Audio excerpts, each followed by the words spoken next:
Bonjour, parole dans l'air du temps. Aujourd'hui, l'amour comme concept philosophique. Est-ce un idéal, une force transcendante ou une simple construction humaine? Ce qu'il faut comprendre en premier, c'est que l'amour, dans sa vibration première, dépasse les conventions et les dogmes. Il révèle l'unité secrète derrière la dualité apparente.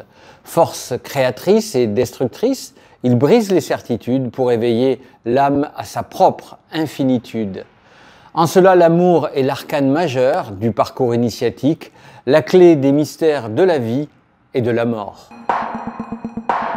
Ainsi, dans mes romans, je parle souvent de l'amour. Dans l'amour révélé, l'amour apparaît comme une force à la fois intime et universelle, une clé pour comprendre l'existence. Il est bien plus qu'un idéal lointain, il s'impose comme une énergie transcendante reliant l'individu à l'autre et à l'univers.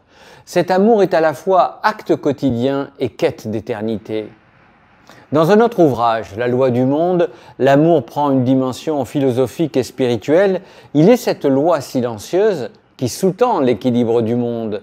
Bien qu'il prenne racine dans l'expérience humaine, il s'élève au-delà de la subjectivité, incarnant une force supérieure capable de réconcilier les contraires, le corps et l'esprit, le moi et le collectif.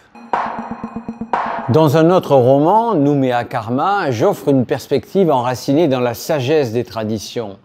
L'amour y est vu comme un lien sacré, un dialogue entre l'homme, la nature et le cosmos. Il n'est ni idéalisé, ni réductible à une fonction biologique, il est une force vitale qui traverse les générations.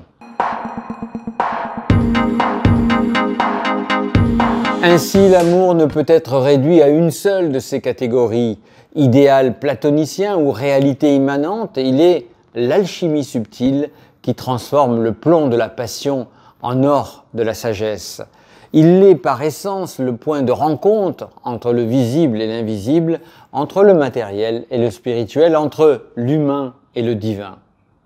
Aimer, c'est toucher à tout ce qui nous relie au monde. Parole dans l'air du temps, c'est fini pour aujourd'hui. Vous likez si vous voulez et vous posez vos questions dans les commentaires.